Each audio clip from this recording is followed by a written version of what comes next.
ناظرین، آج سے 2000 سال سے بھی زائد عرصہ پہلے گزرنے والی رومی سلطنت اتنی ترقی یافتہ تھی کہ اس دور میں کیے گئے بہت سے اقدامات نہ صرف آگے چل کر مزید تعمیر و ترقی کا باعث بنے، بلکہ کچھ نظام آج بھی اس طرح رائج ہیں اور آج بھی نسل انسانی ان کی تحقیق اور علم سے فائدہ اٹھا رہی ہے۔ عموماً یہ سمجھا جاتا ہے کہ زمانہ قدیم کے لوگ بہت پسماندہ تھے اور سادہ زندگی گزارا کرتے تھے، لیکن یہ خیال جزوی طور پر ہی درست مانا جا سکتا ہے۔ آج کی جدید ٹیکنالوجی بڑی حد تک قدیم رومی لوگوں کی مرہون منت ہے۔ عمارتوں سے لے کر تفریحات تک رومی روایات، علم اور ڈیزائن صدیوں سے نقل ہوتے چلے آ رہے ہیں۔ ناظرین، آج کی ویڈیو میں ہم آپ کے لیے رومی سلطنت کی ترقی کی کچھ ایسی ہی حیران کر دینے والی مثالیں پیش کر رہے ہیں۔ اگر آپ مختلف سائنسی، تاریخی اور علمی موضوعات پر سوچتے ہیں اور مزید جاننے کا تجسس رکھتے ہیں تو سبسکرائب کیجئے ہمارا چینل اور بیل آئیکن دبائیے تاکہ ان موضوعات پر تیار کی گئی ہماری ویڈیوز آپ کو فوری مل سکیں۔ ناظرین، عمارتوں کی تعمیر میں محراب کے استعمال کا آغاز اگرچہ رومیوں نے نہیں کیا تھا، مگر اس بات میں کوئی دو رائے نہیں کہ انہوں نے ان کا بہترین استعمال کیا۔ جس انداز میں رومی اپنی عمارتیں تعمیر کرتے تھے اس میں محرابوں کو ایک خاص مقام حاصل تھا۔ رومیوں نے عمارتوں کی تعمیر کے علم کو وسعت دینے کے ساتھ ساتھ اس میں کئی جدتیں بھی پیدا کیں اور اس فن میں کمال خوبصورتی لے کر آئے۔ ان کی اس محرابی ٹیکنیک نے زیر زمین پانی کی نالیوں، کھیلوں کے آڈیٹوریمز، عبادت گاہوں اور سٹیڈیمز کو مضبوطی و پائیداری عطا کرنے کے علاوہ ان کے عمارتی حسن کو چار چاند لگا دیے۔ یہ عمارتیں نہ صرف ہزاروں سال تک قائم رہیں بلکہ ان کی تعمیری ٹیکنیک آج بھی استعمال کی جاتی ہے۔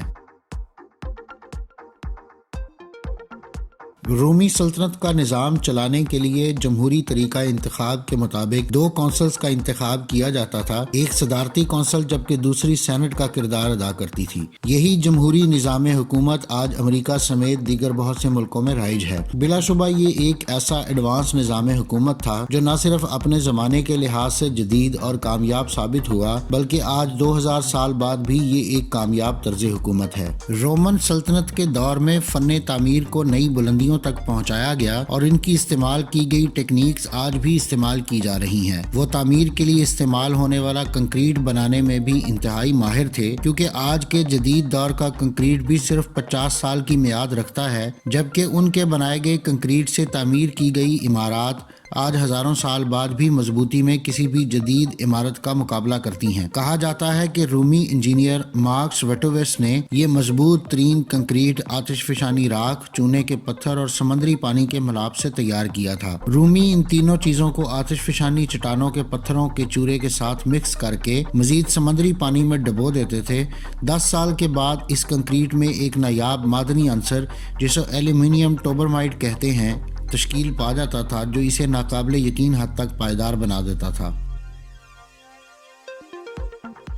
ناظرین، آپ نے فلم گلیڈیٹرز تو دیکھی ہوگی۔ یہ ان رومن اکھاڑوں کے متعلق ہے جہاں غلاموں کی لڑائی سے امراء اور حکمران سمیت عوام لطف اندوز ہوتے تھے۔ اس وقت کے حکمرانوں نے ایسے کھیل تماشوں کو اپنے اقتدار کو دوام دینے کے لیے استعمال کیا تاکہ عوام انہی میں مصروف رہے اور بری ایڈمنسٹریشن یا دیگر حکومتی مسائل کی طرف ان کی توجہ نہ جائے۔ ان کے دور میں عوام کی تفریح کے لیے قائم کیے گئے تھیٹر کا سلسلہ آج بھی جاری ہے، بلکہ اس میں مزید ترقی لاتے ہوئے فلمز اور ٹی وی ڈرامہ آ گیا ہے۔ فلیوین ایمفی تھیٹر کے نام سے جانے جانے والا رومی کولوسیم لوگوں کے لیے ایک تحفے سے کم نہ تھا۔ اس کا افتتاح 80 قبل از مسیح میں ہوا اور یہ 100 روزہ کھیلوں کے یادگار مقابلوں کے لیے عوام کے لیے کھول دیا گیا۔ آج بھی اس کی عمارت رومیوں کے تعمیراتی کارناموں اور ان کے تفریح کے دلدادہ ہونے کے نمونے کے طور پر شان سے سر اٹھائے کھڑی ہے۔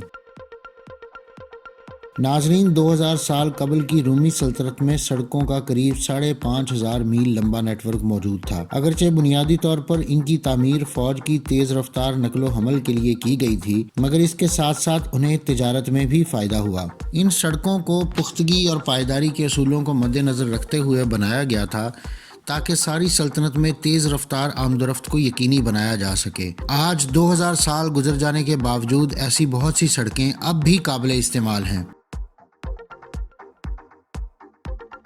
رومی تاریخ میں مختلف کیلنڈرز رائج رہے، تاہم ان میں سب سے اہم اور بہترین جولین کیلنڈر ہے۔ آج کی دنیا میں ساری دنیا میں استعمال ہونے والا ہمارا گریگورین کیلنڈر اسی رومی جولین کیلنڈر کی بنیاد پر بنایا گیا ہے۔ جولین کیلنڈر کے مہینے، دن اور یہاں تک کہ لیپ سال کا حساب اتنا درست تھا کہ آج کا جدید کیلنڈر کچھ ترامیم کے ساتھ انہی اصولوں پر ترتیب دیا گیا ہے۔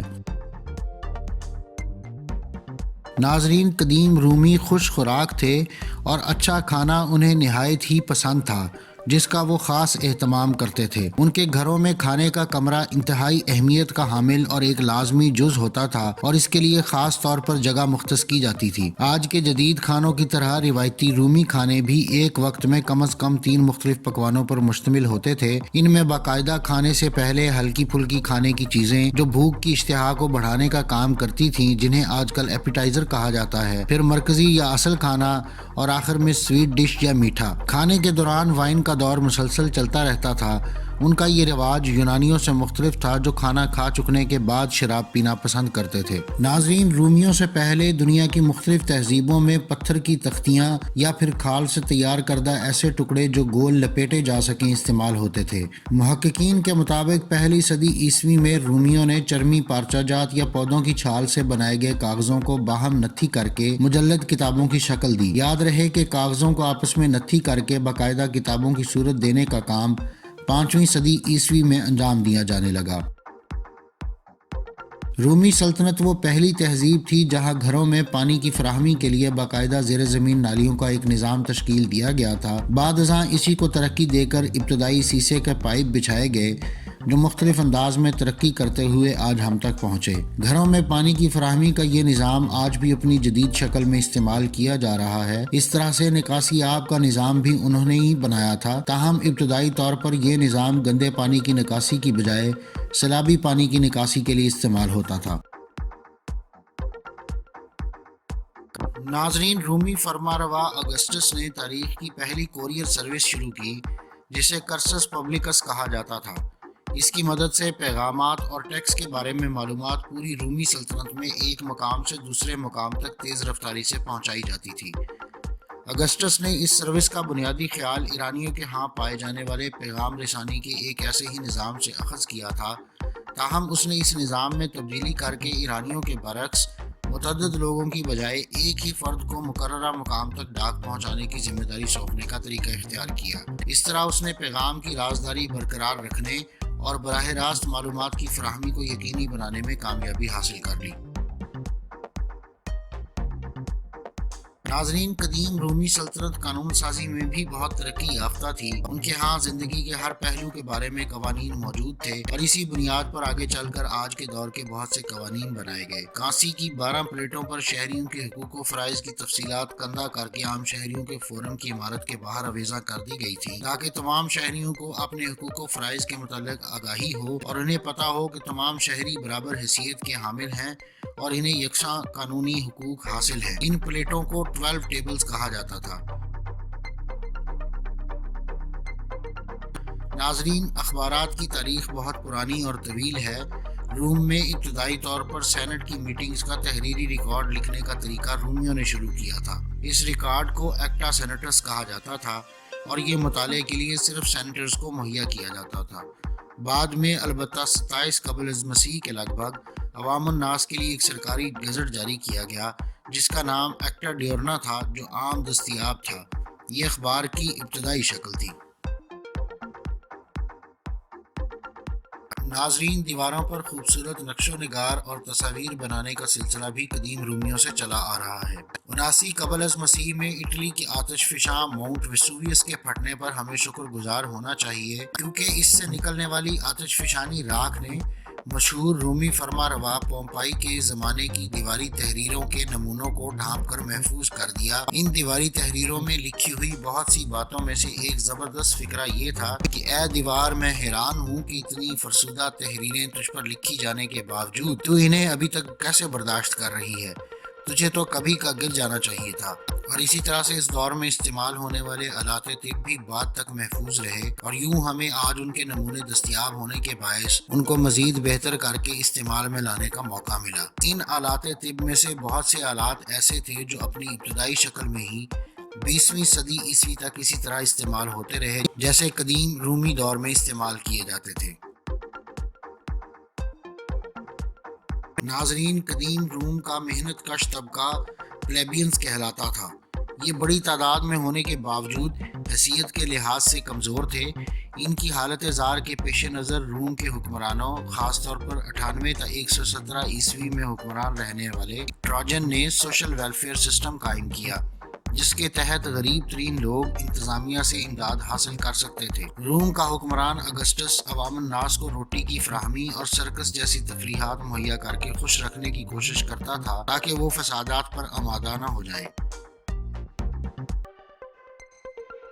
ناظرین، موسم کے مطابق موسم کی شدت سے بچنے کے لیے مناسب انتظام کرنا انسان کے لیے انتہائی ضروری ہے، اور یہی وجہ ہے کہ ہمارے آباء و اجداد بھی اس کے لیے مسلسل تحقیق کرتے رہے ہیں۔ مگر گرم یا ٹھنڈی ہوا کی فراہمی کا پہلا معلوم نظام رومیوں نے بنایا، اس کو ہائپوکاسٹ کہا جاتا تھا۔ یہ زیادہ تر بڑے عوامی حماموں میں حرارت، ہوا کی آمد و رفت اور ٹھنڈک کے حصول کے لیے ہوتا تھا۔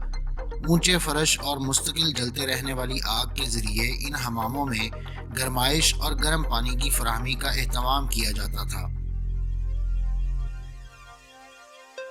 ناظرین، آج کے برعکس ماضی میں فوجی طاقت ہی کامیابی اور ترقی سمجھی جاتی تھی۔ اسی بنا پر اس دور کے حکمران بجٹ کا ایک بڑا حصہ عوام کی فلاح پر خرچ کرنے کی بجائے فوج پر خرچ کرتے تھے۔ مگر میدان جنگ پر طبی سہولیات نہ ہونے اور بروقت طبی امداد نہ ملنے کی وجہ سے فوجیوں کی ایک بڑی تعداد موت کا شکار ہو جاتی تھی یا جنگ میں حصہ لینے کے قابل نہ رہتی۔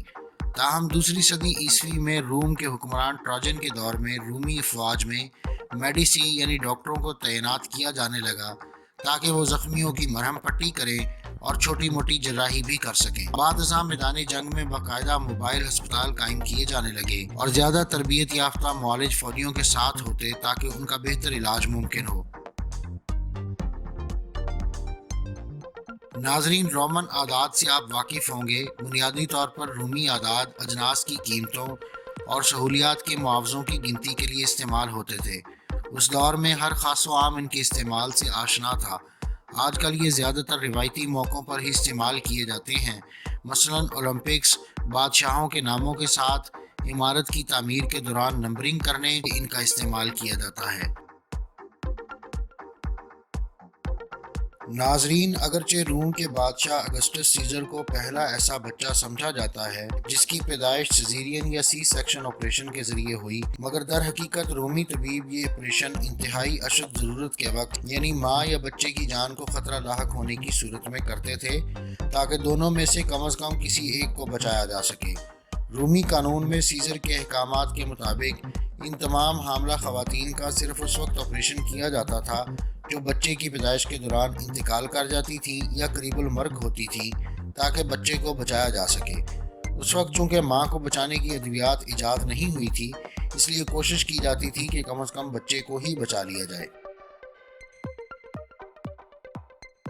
ناظرین، قدیم رومی دور کی اپارٹمنٹ بلڈنگز کم و بیش آج کے دور جیسی یا ان سے ملتی جلتی تھیں۔ ان عمارتوں کے مالکان عمارت کا نچلا حصہ تاجروں اور دکانداروں کو کرائے پر دے دیتے تھے اور خود اوپر کی منزلوں میں رہائش پذیر ہو جاتے تھے یا ان غریب لوگوں کو کرائے پر اٹھا دیتے تھے جو پورے مکان کا کرایہ دینے کی استطاعت نہیں رکھتے تھے۔ یوں سمجھیے کہ یہ اس دور کا فلیٹ سسٹم ہوتا تھا۔ ان فلیٹوں کو انسولائے کہتے تھے۔ کچھ دانشوروں کا خیال ہے کہ صرف اوشیا شہر کے ہی رہائشی 90% لوگ اس طرح کی اپارٹمنٹ بلڈنگز میں رہتے تھے۔ ناظرین، آپ کو شاید یہ جان کر حیرانی ہوگی کہ وہ ٹریفک قوانین جن کی پاسداری کرنا ہم آج کے دور میں ایک غیر اہم اور بے معنی کام سمجھتے ہیں، قدیم رومیوں نے ان کی ضرورت محسوس کرتے ہوئے نہ صرف ان کا استعمال شروع کیا بلکہ اس دور کی بہت سی سڑکوں اور بڑی شاہراہوں پر لگے بڑے بڑے سنگِ میل مسافروں کو روم سے دوسرے شہروں کی سمت اور فاصلے کے متعلق معلومات فراہم کرتے تھے۔ ناظرین، آج فاسٹ فوڈ کی دنیا کے بڑے بڑے برانڈز یہ دعویٰ کرتے نظر آتے ہیں کہ وہ فاسٹ فوڈ کے بانی ہیں، لیکن یہ اتنا آسان معاملہ نہیں ہے۔ حقیقت یہ ہے کہ اس کی شروعات بھی روم سے ہی ہوئی۔ مثال کے طور پر رومی سلطنت کے مشہور شہر پومپائی میں کوئی بھی گھر میں کھانا پکانا پسند نہیں کرتا تھا، بلکہ زیادہ تر لوگوں کے گھروں میں باورچی خانے کی سہولت ہی موجود نہیں تھی۔ اس لیے لوگ اوپن آئی یعنی ایسے ہوٹلوں اور ریسٹورنٹوں میں جاتے تھے جہاں بیٹھ کر کھانے کی سہولت تو میسر نہیں تھی، البتہ بس یہ تھا کہ کھانا لو اور چلتے پھرتے کھاتے پھرو، اور اس کا چلن وہاں عام تھا۔